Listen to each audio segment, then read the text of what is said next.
Peace. This is Wise for Wise Words Media, and it's over. Like my man Steph said, put him to bed. Done. Congratulations to the Golden State Warriors. This team right here defied all odds.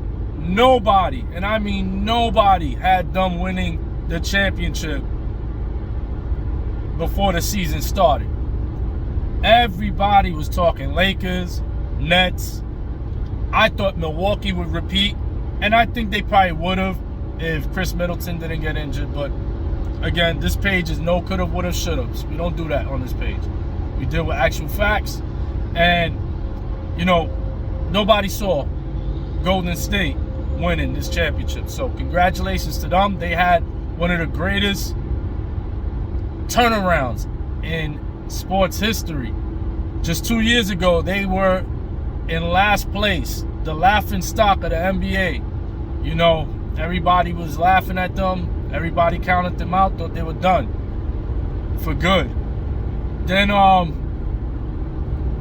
last year, they ended up being a play-in team. They lost in the play-in tournament. But then they just made all the right moves, all the right adjustments, man. This team is basically the land of the misfit toys, right? And I say that because you got a lot of guys that were rejects or were doubted, and they've gone on to become one of the greatest cultures in sports. Look at Draymond Green. Draymond Green was supposed to be undersized. They said this guy's too small to have any success on the professional level. He's too small to play power forward. Proved everybody wrong. You got guys like Otto Porter, who bounced around the league. You got Andrew Wiggins, one of the most beautiful stories in this championship run. Andrew Wiggins was drafted by the Cleveland Cavaliers the year that LeBron James eventually went to the Cavs when he went back home. And as part of his deal to come to the Cavs, he wanted to play with Kevin Love. So Andrew Wiggins was shipped and packaged to Minnesota for Kevin Love before he even played a single game for the Cleveland Cavaliers. So this is special for players like him, your Otto Porters, your Draymond Greens, and especially my man Steph Curry. Steph Curry is my second favorite college basketball player of all time. My favorite of all time is Allen Iverson. He lit up the NCAA. He lit up college basketball back in like the '96 season. But Steph Curry's my second favorite. My third favorite, Vince Carter, on North Carolina. But Steph Curry, what I was seeing from that young guy in Davidson, first, he was the son of legendary shooter Del Curry, who I loved in his days with the Charlotte Hornets. But not only was he a second generation basketball player, but I would watch his games at Davidson. And what you're seeing now on a professional level, he was doing that in college. I remember when they had that historic run for Davidson, when they made it all the way up to the Sweet 16. And these guys were, Steph Curry was the only player I've ever seen, the only guard I've ever seen, that the moment he stepped past half court, he was getting triple teamed. It's crazy. But that's the way they lost in the NCAA tournament, because they were triple teaming him at half court. So, coming out of college, the scouting report was, yeah, he had success in college, but he's too small. He's undersized. He's very skinny, very frail. And he's undersized. Don't think he'll have success in the professional league. which is what many reporters were stating. However, Steph came and proved the world wrong. Not only that, but he went on his way to scorch through the league, now becoming the all-time three-point basket maker of all time, has the most three-pointers of all time, highest three-point percentage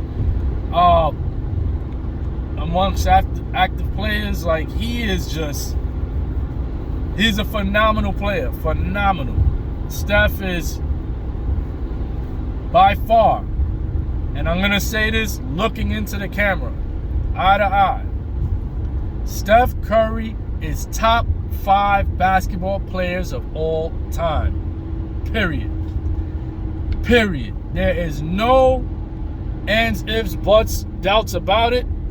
Steph Curry is one of the greatest players who's ever played the game of basketball, and he is a top 5 player. Hands down. I mean, when we're talking about the greatest of all time, it's got to be a debate between Kareem and Michael Jordan. It's a pick'em. Whoever you choose to side with, I respect. But Kareem Abdul-Jabbar does deserve his accolades. And he does deserve that spot as the greatest of all time because he has more championships than Michael Jordan, more college championships, more. He has, I think, he may have slightly less professional championships, but he has more all-star appearances, more points. He's made his argument, but Michael is Michael. He is the greatest champion we've ever witnessed. When it is time to go for the jugular, there is no player in the history of the NBA like Michael Jordan. When it comes to going for the jugular, for winning, when it comes to winning time, there's nobody ever like him. 6-0 in the finals and never ever played in a game 7 in the NBA finals. Unheard of. So, with all that established, I throw Magic Johnson and LeBron as the last 2 to complete the 4. And then the 5th is Steph Curry. This guy is amazing, lights out shooter. Steph Curry actually defied what I said. If you go into the pregame video that I made for Game 6 yesterday, I said for Boston to have success, they would have to target Steph Curry like they did in the 2 games that they were successful, where they would do a pick and roll, and from there they would give it to whoever Steph Curry rolled off to.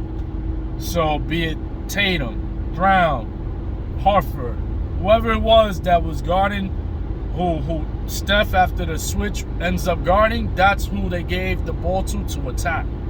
Steph Curry held his ground. They did that. They actually used that game plan, which was smart by Coach Udoka because that's what worked. But Steph Curry defied the odds. That's one thing about Steph Curry. He is one of the most well-conditioned athletes also. When he came into the league, yes, he was frail. But look at the man now. He's chiseled. He got some size on him. That's somebody that's determined, hard-working. And he held his own against Brown, held his own against Tatum, against anybody they switched off. And he was reading those passing lanes where they were trying to target him. So they would be trying to either pass the ball to Jason Tatum, boom, he'll get the steal. He'll intercept the pass. Like, he'll deflect certain passes and led to somebody else grabbing it. Like, he was on his game defensively, which is something that I have to give him tremendous amount of credit. He's already one of my favorite players of all time. But that right there is a next level of Steph I've never seen, where he turned it on both sides of the court. So Steph has to be the 5th greatest player of all time. it's undisputed at this point. The one thing that he was missing from that resume that he has was a finals MVP. And this one, as he said, in the words of Steph Curry, this one hit different. And it hit different because for various reasons. You know, Golden State, they kept them receipts.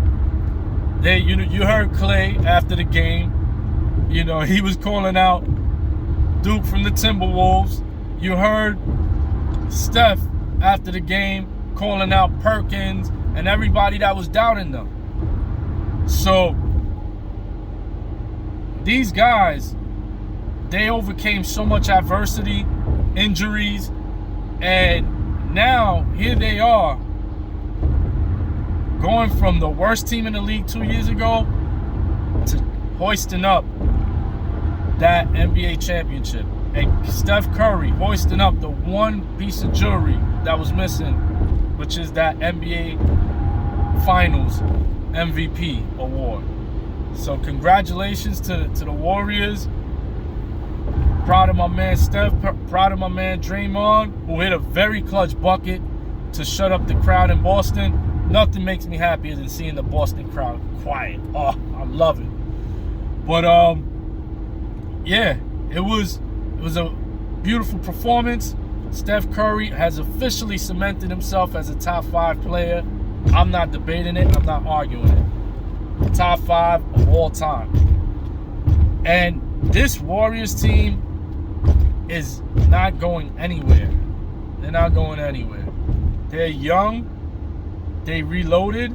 And just like good franchises do, like the Spurs were building a future while they had their current stars and championship caliber players.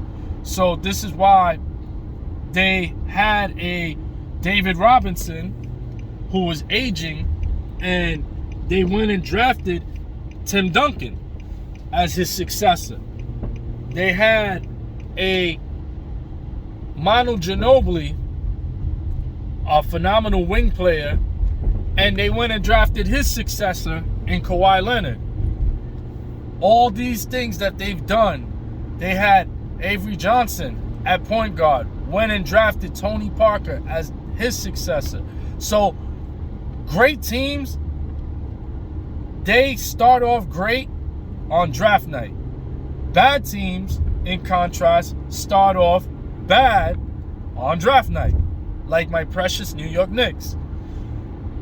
How you draft a power forward in Obi Toppin when you need a point guard? And no offense towards Obi, I like Obi, but that spot was already filled. We had Randall. You go draft a power forward when you need a point guard. The Knicks.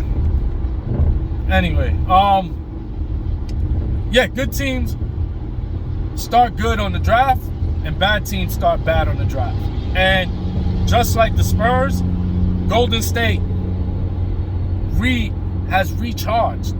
They have a Jordan Poole that's now already emerged. He's arrived already. He's arrived. He's here. You got a Jordan Poole. You got a Kuminga who's only 19, who's a force. He is going to be a pro. He's the new Draymond. They drafted their new Draymond already. Kuminga is a force.